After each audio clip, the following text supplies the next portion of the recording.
Bom dia. Bom dia, Andréia, Cristine, na verdade, né?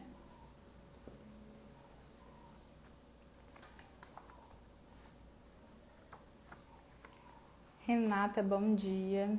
Thaís. Bem, meus amigos, vocês estão conseguindo me ouvir direitinho? Renata, você está me ouvindo bem? O áudio está saindo, imagem. Meus amigos, enquanto o Instagram vai notificando os seguidores do Lex, eu informo já a vocês que hoje nós estamos fazendo a explanação do capítulo 12, item 13, que trata do duelo. Então, quem tiver com o evangelho do lado ou tiver ele no celular, já pode ir baixando para ir acompanhando com a gente essa mensagem de hoje. Então, sejam todos muito bem-vindos a mais um Evangelho no Lar. Vamos iniciar, para que a gente não perca muito tempo, né? Vamos já iniciar com a leitura de uma mensagem. Depois a gente passa a prece inicial. Eu vou fazer uma leitura aqui do livro Pão Nosso, um livro de Chico Xavier, pelo Espírito Emmanuel. A mensagem que eu vou ler é a 178, então quem quiser ver depois, combate interior. Ele diz: tendo o mesmo combate que já em mim tendes visto e agora ouvis estar em mim. Essa mensagem foi de Paulo aos Filipenses. Aí ele coloca: em plena juventude, Paulo terçou armas contra as circunstâncias comuns, de modo a consolidar a posição para impor-se no futuro da raça. Pelejou por sobrepujar a inteligência de muitos jovens que lhe foram contemporâneos. Deixou colegas e companheiros distanciados. Discutiu com doutores da lei e venceu-os. Entregou-se à conquista de situação material invejável e conseguiu-a. Combateu por evidenciar-se no tribunal mais alto de Jerusalém e sobrepôs-se a velhos orientadores do povo escolhido. Resolveu perseguir aqueles que interpretava por inimigos da ordem estabelecida e multiplicou adversários em toda parte. Feriu, atormentou, complicou situações de amigos respeitáveis, sentenciou pessoas inocentes a inquietações inomináveis, guerreou pecadores e santos, justos e injustos. Surgiu, contudo, um momento em que o Senhor lhe convoca o espírito a outro gênero de batalha, o combate consigo mesmo. Chegada essa hora, Paulo de Tarso cala-se e escuta. Quebra-se-lhe a espada nas mãos para sempre. Não tem braços para hostilizar, e sim para ajudar e servir. Caminha modificado em sentido inverso. Em vez de humilhar os outros, dobra a própria cerviz. Sofre e aperfeiçoa-se no silêncio, com a mesma disposição de trabalho que o caracterizava nos tempos de cegueira. É apedrejado, açoitado, preso, incompreendido muitas vezes, mas prossegue sempre ao encontro da divina renovação. Se ainda não combates contigo mesmo, dia virá que serás chamado a semelhante serviço. Ora e vigia, prepara-te e afeiçoa o coração à humildade e à paciência. Lembra-te, meu irmão, de que nem mesmo Paulo, agraciado pela visita pessoal de Jesus, conseguiu escapar. Então, que mensagem, né? Do Emmanuel, sempre muito esclarecedora e sempre um convite e um alerta à mudança. Deixa eu ver quem entrou aqui depois. Bom dia, Ana. Bom dia. Deixa eu ver. Léo, bom dia. Cristiana, Emily. Então, vamos agora à nossa prece inicial, como a gente sempre coloca aqui. Quem quiser fechar os olhos, ficar numa posição confortável, ficar à vontade.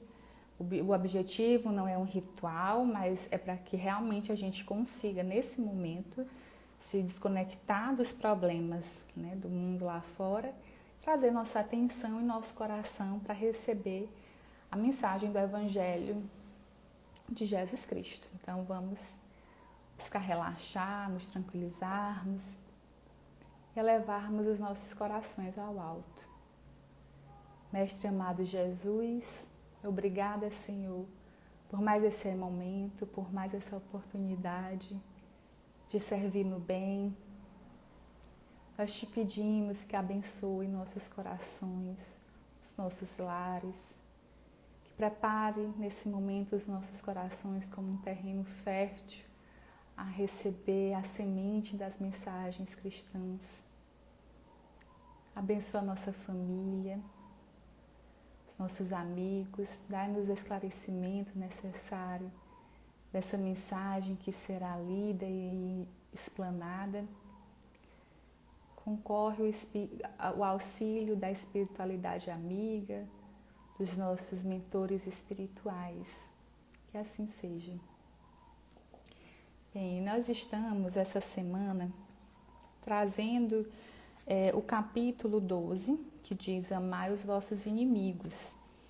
Então, ele traz várias mensagens que chegam aos corações dos irritadinhos, né, como um convite à mudança. Então, ele fala da vingança, do ódio. A gente já foi falado para você, já vem sendo comentado a questão do duelo. Então, hoje a gente vai precisamente estudar o item 13. Então, acredito que os demais colegas que já iniciaram esse tema, eles já falaram para vocês que o duelo ele se encontra, graças a Deus, em desuso na nossa atual sociedade, né? Essa mensagem aqui, psicografada pelo Espírito Protetor, em 1861, ainda existia ali casos, mas já era muito remoto naquela época. Hoje em dia não existe mais, né?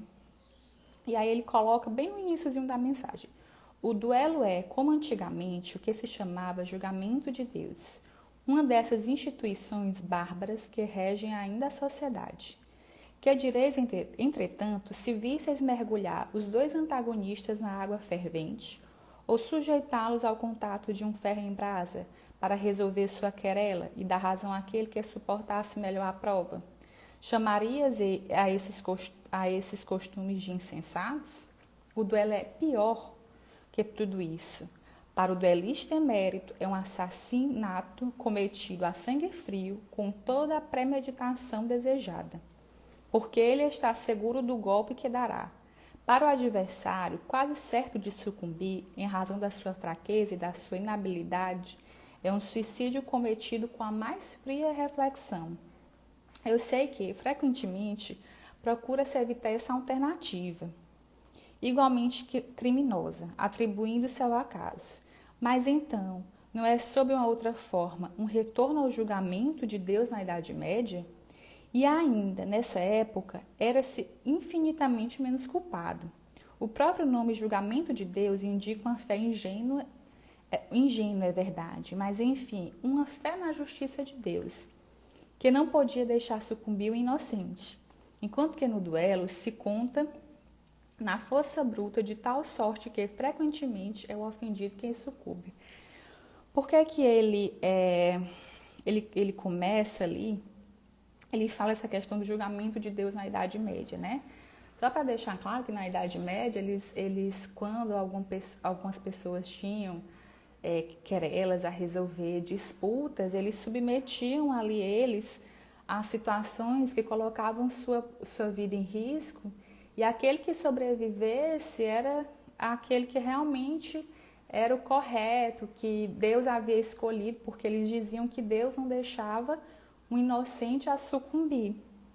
E ele coloca que era uma fé ingênua, é verdade, até por conta do esclarecimento, né, das pessoas na Idade Média naquela época, que era muito limitada, eles ainda não tinham recebido, né, as mensagens de Jesus Cristo, então ainda tinha uma visão de Deus muito deturpada, né?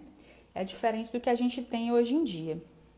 Aí ele começa lá no texto dizendo que o duelo é uma herança, né, dessas instituições bárbaras que regem ainda hoje a humanidade. Aí ele até fala assim, não seria mais fácil pegar as duas pessoas e ferir com ferro em brasa, né? Se eles fizessem isso para ver quem suportava mais, seria insensato? Então quer dizer que o duelo não é você tirar a vida de alguém por questões emocionais, porque o duelo ele sempre foi muito ligado à honra, a disputas, a rivalidade.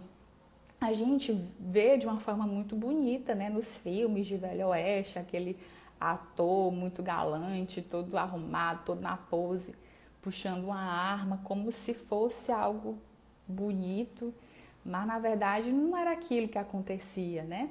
Então era muito comum os duelos, não só no Velho Oeste, que a gente sempre associa ao Velho Oeste, mas aqui mesmo, no mundo todo tinha essa prática, que mesmo no Brasil os cangaceiros, as famílias rivais, iam para os duelos, né, assassinar os seus inimigos, seja através de arma ou de outros instrumentos.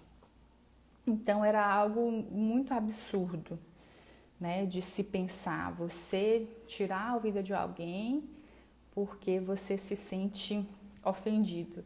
Eu estava até lendo antes de começar o Evangelho, né, que o último caso de duelo em Portugal foi por parte de um republicano que desafiou um presidente de uma agência, né? Não era isso na época, mas a gente pode comparar como se fosse uma agência de gás que havia prometido que não ia subir os preços dos aluguéis do gás, subiu e aí por isso ele foi desafiado a um duelo.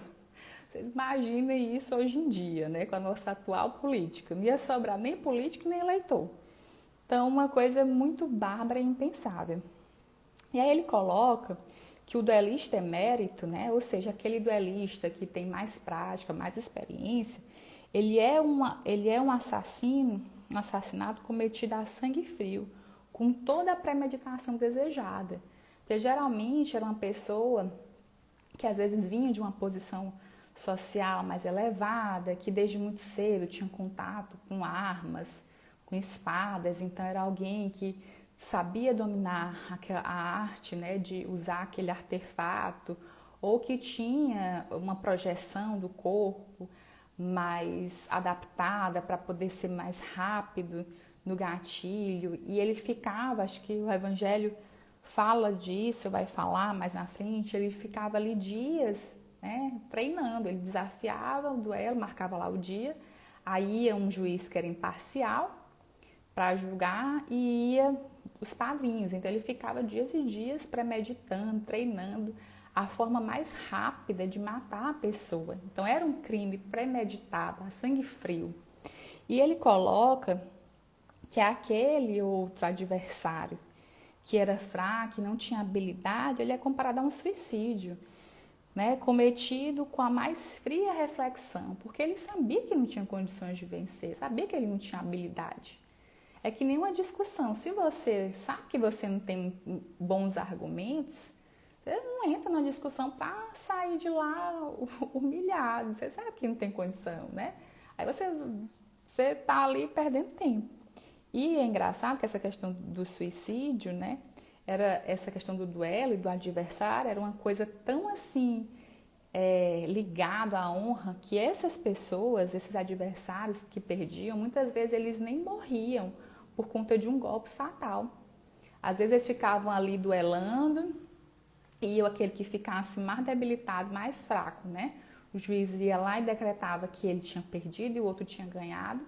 E ele ficava lá morrendo, sucumbindo, porque ele não podia sequer receber assistência médica. Porque era desonroso, porque ele havia perdido. Então ele tinha que morrer ali na frente do outro, sucumbir, porque ele não poderia sequer receber auxílio médico. Aí, mais na frente, ele coloca, né, o espírito protetor. O amor próprio é estúpido, tola vaidade, louco orgulho. Quando, pois, serei substituído pela caridade cristã, pelo amor ao próximo e pela humildade de que o Cristo deu o exemplo e o preceito. Então, assim, por mais que a gente diga que o duelo ele deixou de existir, a gente pode trazer para a nossa sociedade atual. Ainda é muito comum as pessoas viverem duelando. Eu acho que é comum até demais, né? Então, às vezes a pessoa está ali,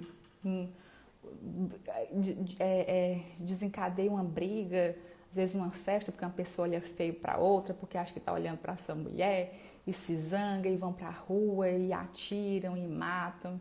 Os carros hoje em dia substituem, né, as armas. Você está ali dirigindo, tem uma pessoa ali fecha ou passa rápido, e aí já é motivo para você ir atrás e perseguir, se zangar, e deixa ver que eu vou me vingar, quem que ele está pensando. E às vezes é uma coisa que você, em vez de seguir sua vida, seu destino, você vai lá, briga, desencadeia uma situação desnecessária, grandiosa, né?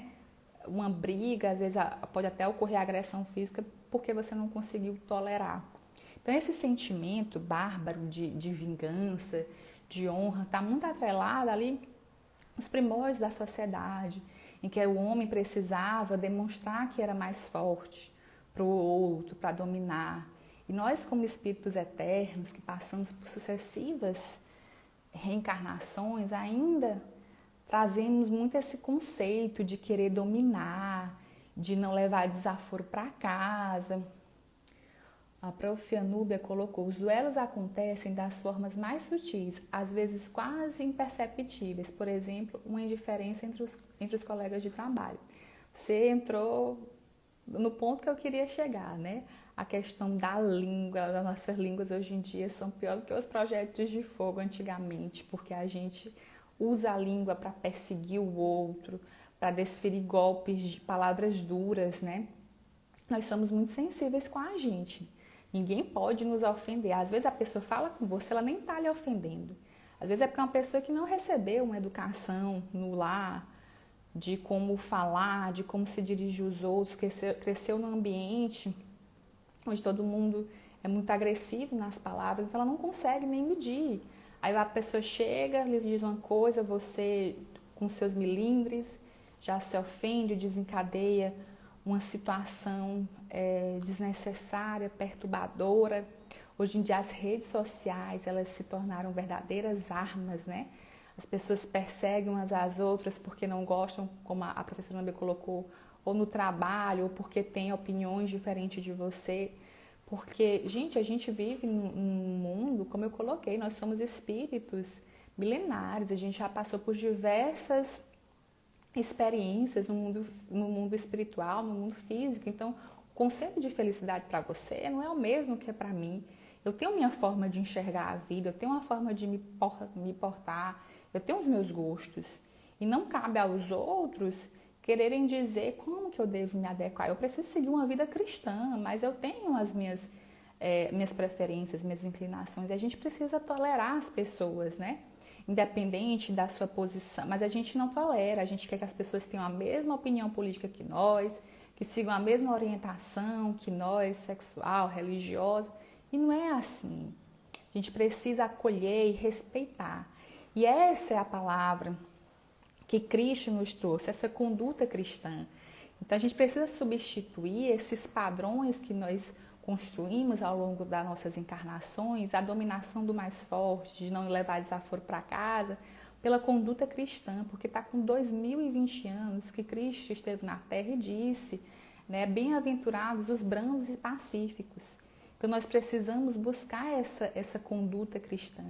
Substituir o ataque pela palavra, pelo acolhimento. Hoje em dia nós não precisamos praticar a guerra, a gente evita a guerra através do diálogo, da conversa, do acolhimento, da tolerância, do amor ao próximo, né? Eu lembro de uma situação que eu vi quando eu era, acho que isso já tem um tempo, né? De uma mulher que ela foi assassinada, linchada publicamente, porque ela andava com a Bíblia, com a foto da sua filha, e aí ela foi, eu não me recordo se ela foi confundida ou se foi alguém que falou maliciosamente que ela praticava rituais de magia negra com criança. E a população quando viu, nem sequer questionou, não deixou ela se defender e linchou ela. Eu lembro que na época eu vi o comecinho do vídeo e eu não consegui ver até o final. Ela sendo arrastada. Gente, era uma situação tão grotesca que a gente de ver já perturbava o nosso espírito.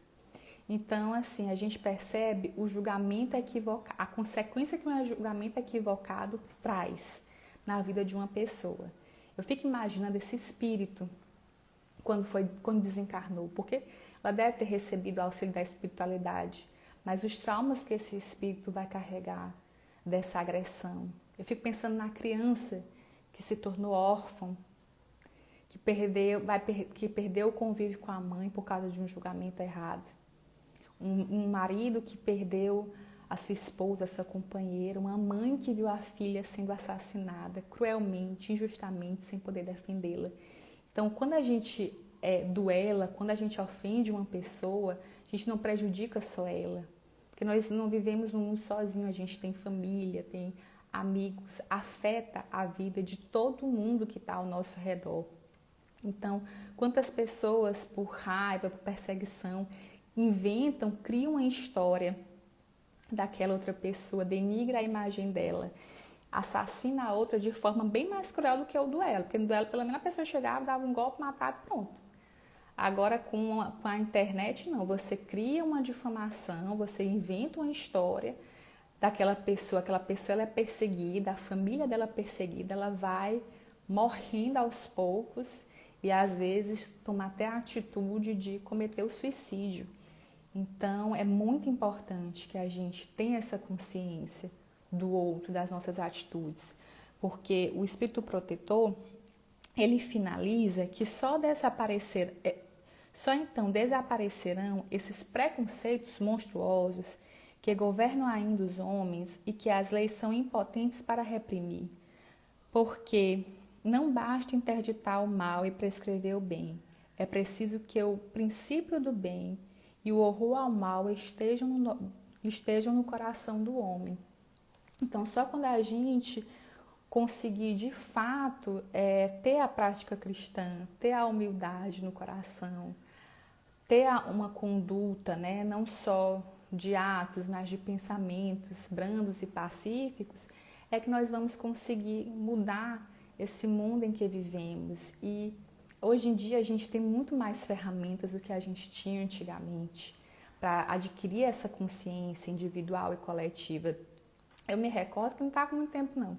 Há uns 10 anos atrás, quando eu comecei a trabalhar, a estudar, eu tive que me afastar do movimento espírita, porque eu não tinha tempo para ir para o centro espírita, assistir a palestra ou acompanhar um grupo de estudo. Então, não dava para conciliar, porque era muito puxado, minha rotina, eu estava me adaptando. Mas hoje em dia não, hoje em dia você não precisa ir até um centro espírita para assistir uma palestra. Há transmissões online, né? As palestras são transmitidas pelo Facebook, pelo Instagram, você consegue acompanhar de casa, do trabalho, você fica lá disponível para você assistir depois. Eu sempre quis assistir uma palestra do Divaldo, mas nunca conseguia, porque quando ele vinha para Teresina era muito lotado, os auditórios, muito desconfortável, a gente ficava em pé. Hoje em dia a gente tem acesso a todo o acervo de palestras do Divaldo, através do site da Mansão do Caminho.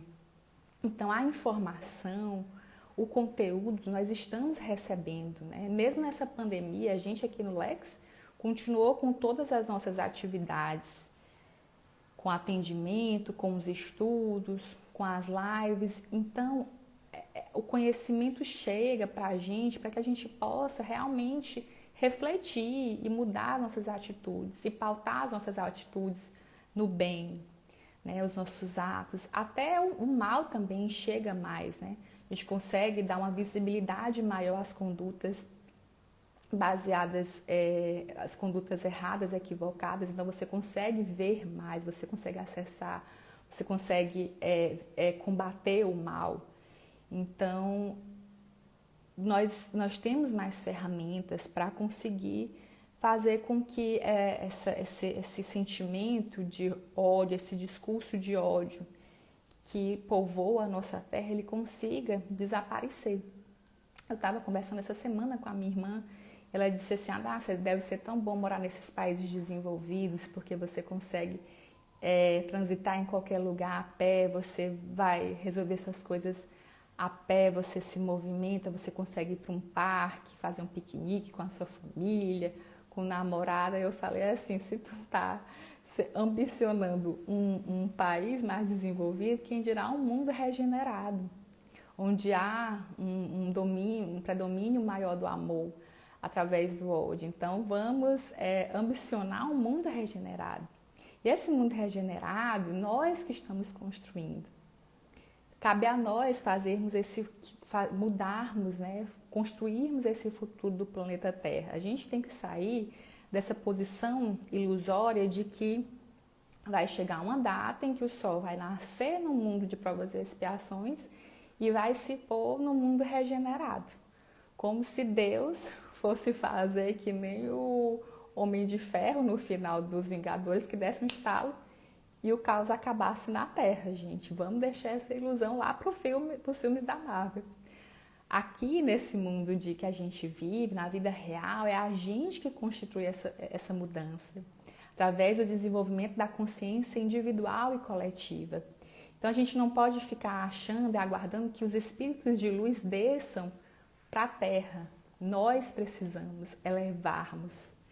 Nós somos os nossos próprios super-heróis. Nós podemos praticar a mudança, né? Através da fé cristã, da humildade, da caridade, do amor ao próximo, e exterminar o mal do nosso planeta e regenerar esse mundo que nós vivemos, que nós amamos, que nós estamos construindo a nossa história e que as nossas futuras gerações também vão construir, que elas encontrem um mundo mais cheio de amor, de solidariedade.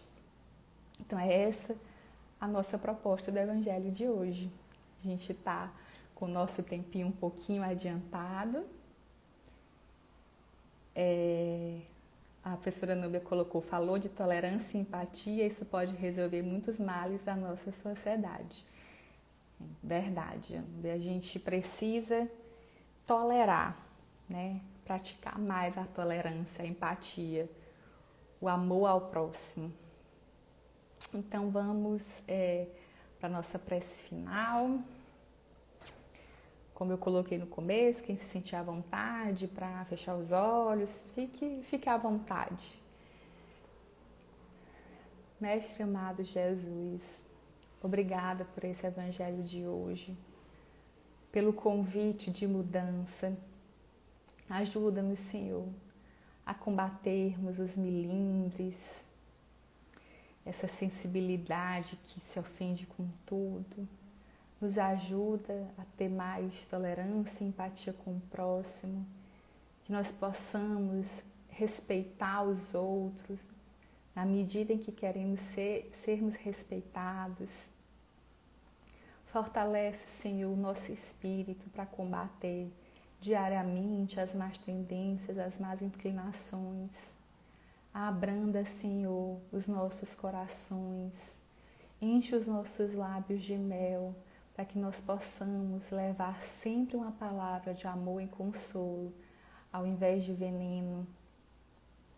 Auxilia, Senhor, aqueles irmãos que ainda são mais brutos, que vivem na animosidade, na violência.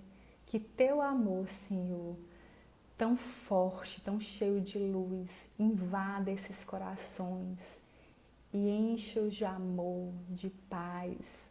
Abençoa, Senhor, todos aqueles que se encontram presos em presídios, em penitenciárias, que eles possam, Senhor, se conscientizar de sua conduta, de mudar, que todos juntos construiremos uma sociedade mais justa, mais cheia de amor, mais cheia de paz, mais cheia de esperança. Que assim seja, graças a Deus. Então é isso, gente. Eu vou encerrar essa live de hoje, agradecendo a presença de todo mundo que está aqui acompanhando, a Grace, a Renata, todos vocês que estão acompanhando aqui no ao vivo, fica um forte abraço. E aqueles que forem assistir ao longo do dia também, Fica aí os desejos de muita luz e paz no dia.